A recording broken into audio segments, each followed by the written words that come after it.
Sam Harris is deranged, and he has a very particular derangement. We all know that he has Trump derangement syndrome, a very terminal case, as shown from his recent appearance on Trigonometry, the podcast hosted by Francis Foster and Konstantin Kissin. Francis, who appeared on our podcast last week with you. Very friends of the show. I've been on their show a few times. Yeah, very nice guys. They try and be very open with their discussions that they have. But Sam Harris was very eager to let everybody know just how much he hated Donald Trump. But before we get into this, right, I have to say, I like Sam Harris. Sam Harris has publicly come to my defense in the past. Has he? Oh, yeah. When I was booted off Patreon, he shut down his Patreon account in solidarity. Oh, really? So, yeah, I know. So I like Sam Harris, but he has admitted that, look, I know I have Trump derangement syndrome. And so, like, the critique that we may give in this section, I just want to soften it slightly by saying, look, this isn't out of a personal animus or anything. You know, I on many things I do agree with Sam Harris, but just on this, just no. Well, I'm not particularly familiar with his work other than a few things. I know he's written a few books. I know he's a well-known neuroscientist, and he was a member of the intellectual dark web, which was obviously just a kind of informal group of people who didn't have too many proper connections with one another beyond just discussing things. He was one of the new atheist horsemen, and when about 20 years ago, I thought of myself as a new atheist.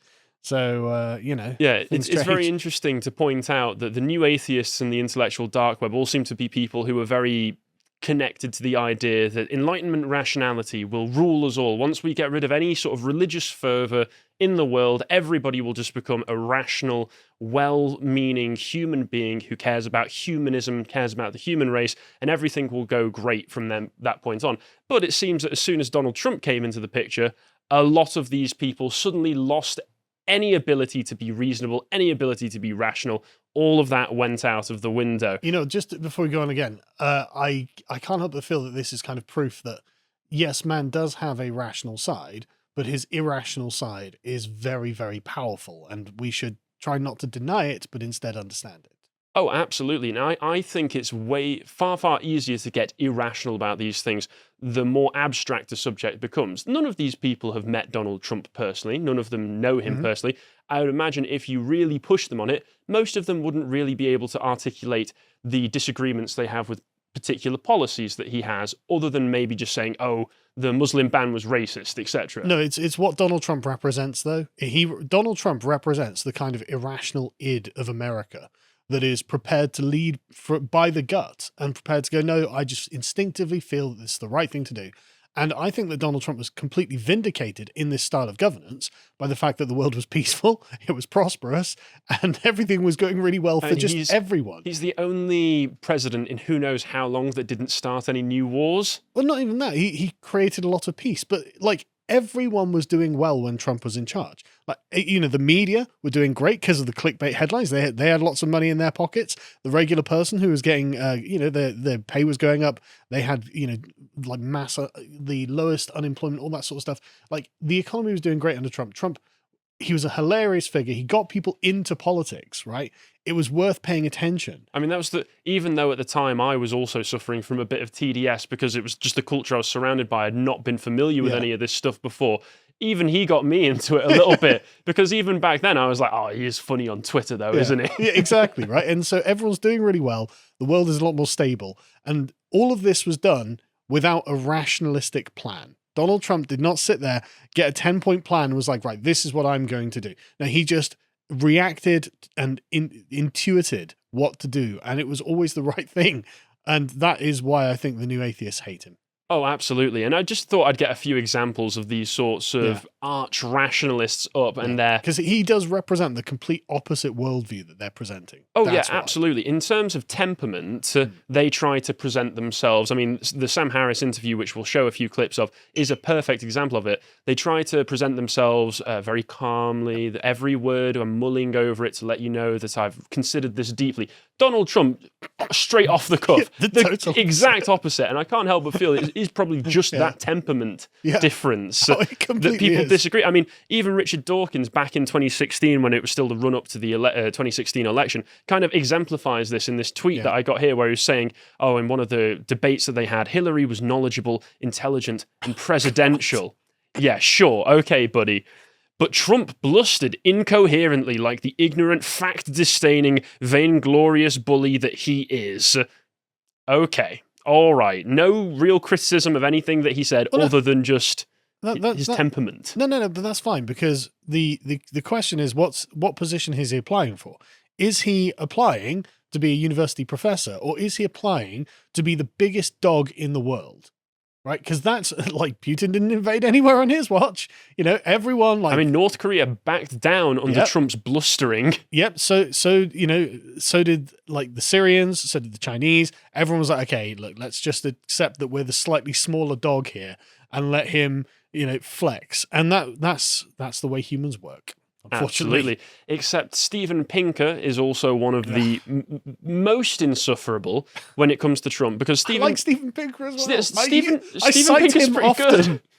Steven Pinker can be very good, except on Trump, and he also has this weird blind spot where he just thinks everything good to do with humanity comes directly from the Enlightenment, and he always cites the Enlightenment as the this ground zero for human prosperity. And he did this. Sorry, I can't help but notice that people graph living in go democracy, but graph go up when Trump gets elected really sharply. Oh, that's true. That's just a good on point. their graph. I mean, that's not obviously an accurate graph, but it's just funny how that's their lead into it. Yeah, but Pinker's said some amusing things about him. He said, Trumpism, this is back in 2018, is of course part of a larger phenomenon of authoritarian populism. Okay. Incredibly authoritarian. Yeah. Giving the people what they're asking for is authoritarian, of course. I mean, Trump just jailed all his political opponents and persecuted the previous regime, which is why Obama is currently being raided by the FBI. And why Hillary Clinton did go to prison. Yeah. Oh, wait. Yeah, exactly. Oh, wait. Exactly. The FBI covered up a lot of her emails. But it's a kind of counter-enlightenment ideology that Trumpism promotes. Now, that's true. And that is why they hate him. Well, that's the thing as well, is it's like, okay, you've got the burden of proof there to prove why that's a bad thing. Yeah. Then, if the Enlightenment, for all the good it's done in terms of progression of technology, has led us to the cultural mire that we're in right now, as you say, the decoupling of the individual from any sort of metaphysical reality beyond just chasing immediate pleasure, then maybe... Well, that's the thing. The Enlightenment is great for scientific endeavors. However, politics is actually not a very scientific endeavor. It actually works on human narrative storytelling. So that Donald Trump played into very strongly, and that's why he won. And so the Enlightenment rationalists are, of course, frustrated by this because, well, we hitched our entire wagon to the idea that anything irrational or human is kind of bad and primitive. And Donald Trump just leveraged this primitive feeling and stormed to victory. Yeah, I mean, these people are the sorts of, they always go on about how nationalism is evil, etc. They would say there's no rational reason to support nationalism or anything like this. That's not where it comes from, though. No, but there are loads of really irrational ones that work.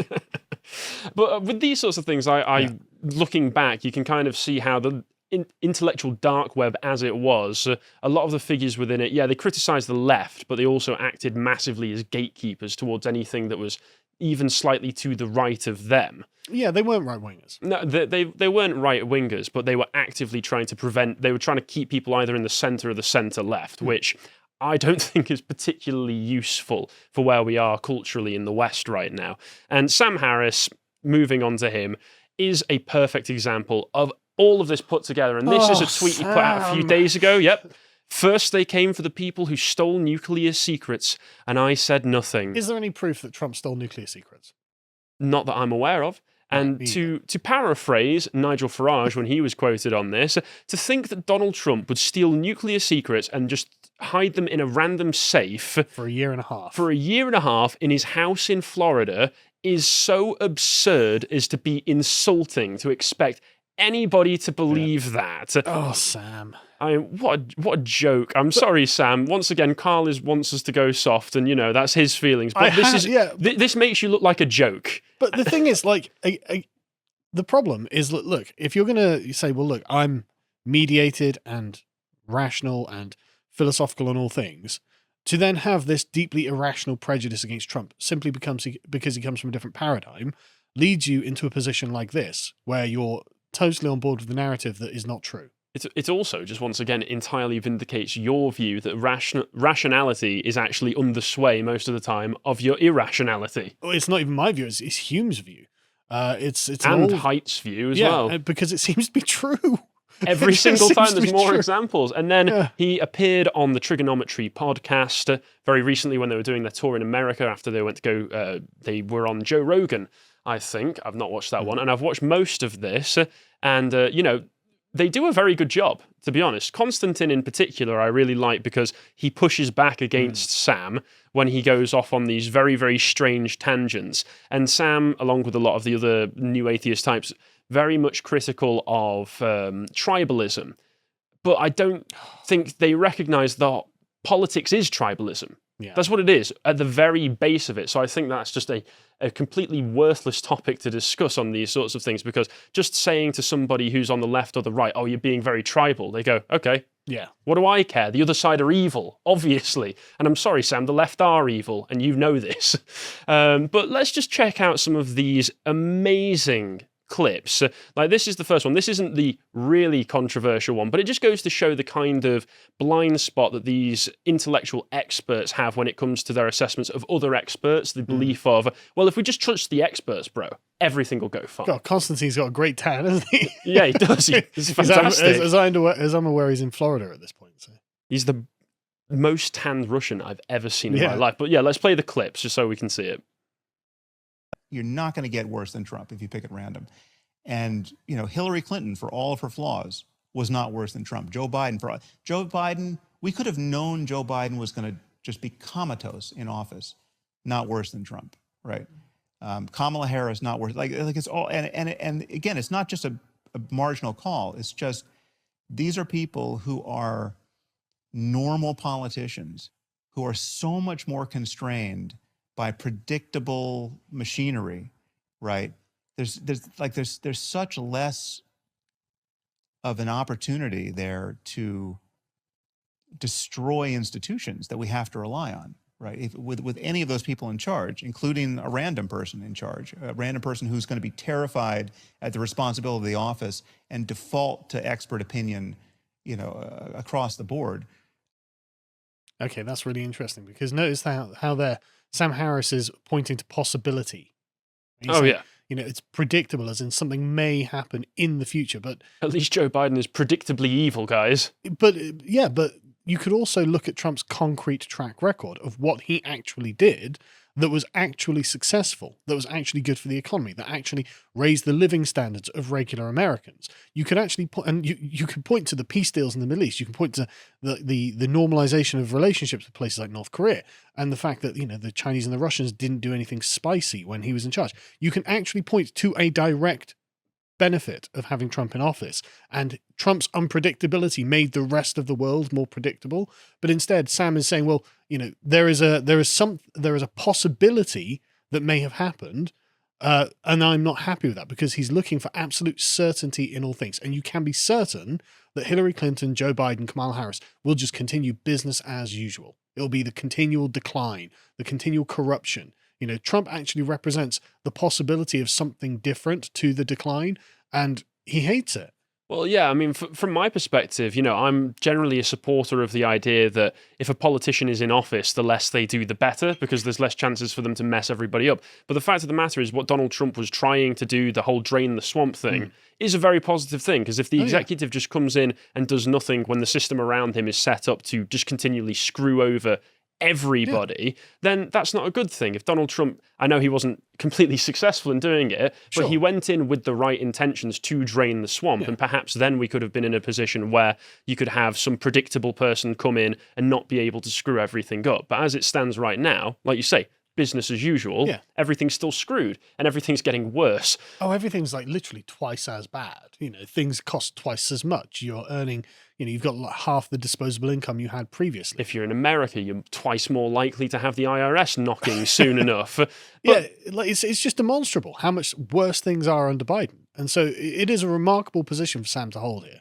And the most notorious clip that's been going around, and this is the one that caught my and everybody else's attention as well, is this one. And just to put it in context, Sam Harris comes out with what he's about to say after Konstantin is already trying to move them away from the Donald Trump subject, and Sam Harris just can't help but butt in with one more thing. Let's play the clip, Michael. I mean, Hunter Biden, at that point, Hunter Biden literally could have had the corpses of children in his basement. I would not have cared, right? It's like, there's nothing.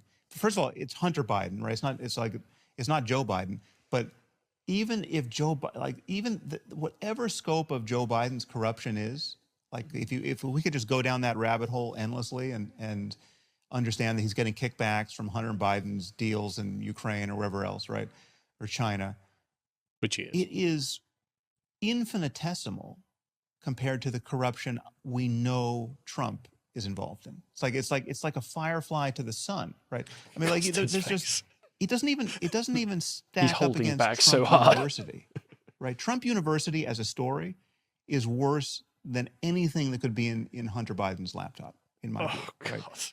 Now that doesn't answer the people who say it's still completely unfair to not have looked at the laptop in a timely way and to have shut down the New York Post's Twitter account. Like that's just a conspiracy. That's a left-wing conspiracy to deny the presidency to Donald Trump. Absolutely, it was absolutely right, but I think it was warranted. Right, and again, it's a coin toss as to whether or not. Sam, I'm sorry. That particular piece I'm really sorry. I was the one that said we should move on, but you've just said something I really struggle with there, which is the kids in the basement. No, the kids in the basement. I'm interested in democracy. You're saying you are content with a left-wing conspiracy to prevent somebody being democratically re-elected as president. Well, no, I'm content. Well, but the thing is, it's just not left wing, right? So Liz Cheney is not left wing. You called it left. Liz Cheney is doing everything in her power. You're content with a conspiracy to prevent somebody being democratically elected. But there's nothing conspiracy. It's not. It was a conspiracy You out called in it the open. conspiracy. But it doesn't matter if it was. It doesn't matter what part's conspiracy, what part's out in the open. I mean, I think it's like if people get together and talk about what should we do about this phenomenon. If it's like if there was an asteroid hurtling toward Earth. And we got in a room together with all of our friends and had a conversation about what we could do to deflect its course, right? Is that a conspiracy? He called it a left-wing conspiracy, and he said it was justified. And then when Constantine challenged him on it, he walked it back and said, well, it's not a conspiracy, it's not left-wing. I've never seen a man back himself into a corner so quickly and so spectacularly. The idea that Hunter Biden's pretty demonstrable corruption, political corruption on behalf of his father is nowhere near as bad as Donald Trump potentially defrauding some people. Well, I mean, which isn't a good thing either. Yeah, exactly. It's not a good thing, right? I mean, the Trump University thing, I had to look into it. And it wasn't really a university, but it was essentially like a series of seminars in which Trump would promise people, I'll make you a successful, I'll teach you how to be a successful property developer like I am. And a bunch of people signed up to it. It was like 7,000 people signed up to it. They paid a bunch of money. Then there was some lawsuits because they felt that they weren't getting what they were promised. And Trump ended up settling just after his presidential election. So he did settle in the end anyway. Oh, yeah. Okay, so don't get me wrong, not good. Not good, but he did clear it up, whereas Hunter Biden and the Biden laptop story and Joe Biden's involvement in all of that was immediately swept up. Yeah, I mean, it's still a raw wound. Yeah, it was immediately swept up, and we still get stuff released from that even today, but quite recently. We know that Joe Biden's being paid by Chinese business interests, which means that he's connected to the Chinese government and various other places, like definitely in Ukraine as well. So it's just like, okay, Sam, that Trump is really not that important. But I think he sums it up just by saying, he could have dead kids in his basement. Yeah. I still wouldn't care. Okay, then everything else you have to say related to this is completely disregarded because you're not thinking straight about this. Yeah. But it is good that he's gone on and said this stuff because he said the quiet part out loud. I think everybody over the past few years who has been just completely irrationally hating Trump thinks that same way, and they just are too I don't even know if they're too smart to say it because Sam Harris is a very intelligent man maybe they just know to keep shut. But it does remind honest, me, yeah, it does. It is very honest of him. It does remind me, given Twitter's involvement in the covering up of the Hunter Biden laptop story, of the interview that you did with Jason Miller that was on our website that you did last week, I think it was, where you were talking about such things and also getting his perspective on Elon buying Twitter and such. So if you're interested in that online, you can check that out on the website. I believe that's a free video that you can watch as well, but you can find plenty more fantastic premium content if you're interested in signing up. But I did also manage to find another clip that somebody sent through to me, which I can only describe as Sam Harris in miniature. If you will play this for me. Is this unprecedented to arrest a former president for not turning in documents? A former president that had committed this many provable criminal acts. But what are the provable criminal acts, I guess? Provable criminal acts. Well, I'm done talking. that summarizes everything, doesn't it? Because Trump has to be the most investigated man in the world at this point. Like 5 solid years of everything, the muck raking, and they got like people near him on like tax evasion or whatever it is. It's like, okay, but Trump, and again, I can't believe that would just make me support him more personally. I can't believe I'm going to say it, but Trump appears to actually be the cleanest man in all of America at this point. Certainly politics. I mean, of all the people, Donald Trump not having any dirt on him, that's actually shocking, isn't it? Like that's not what I saw coming. No, that's the most shocking aspect of this story to me, is that Donald Trump actually isn't wildly corrupt.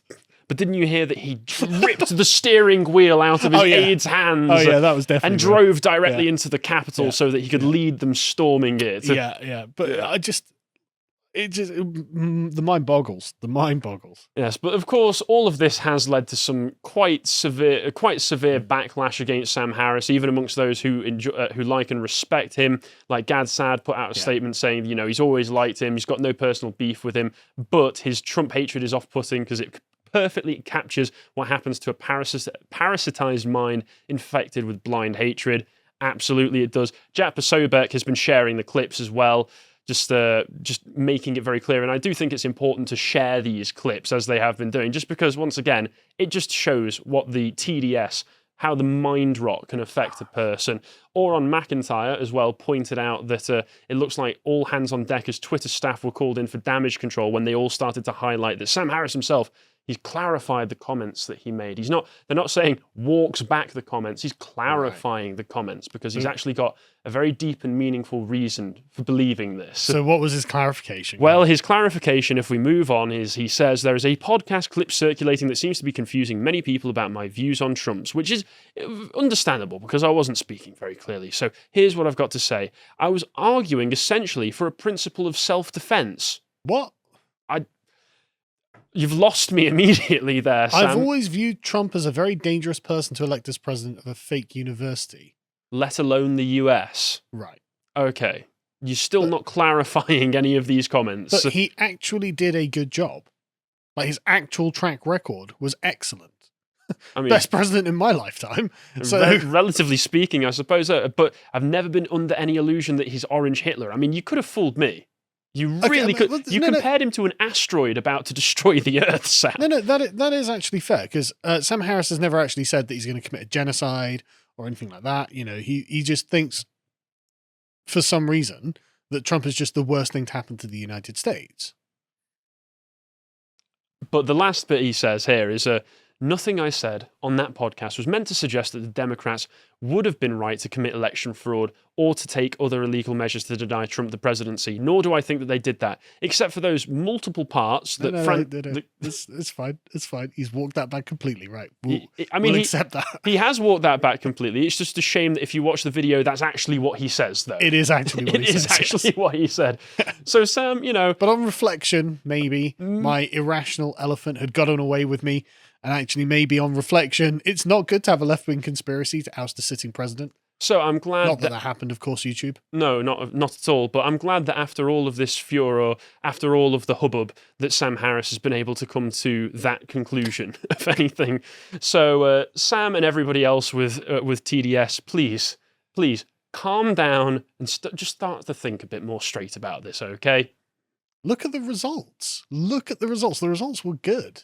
If you enjoyed that segment from the podcast of the Lotus Eaters, you can go over to lotuseaters.com and become a premium member on our website, where you can get all sorts of exclusive content, such as the book club that Nick Dixon and I did on Dostoevsky's Notes from Underground. If you'd like to follow Nick Dixon over on Getter, it will be at Nick Dixon.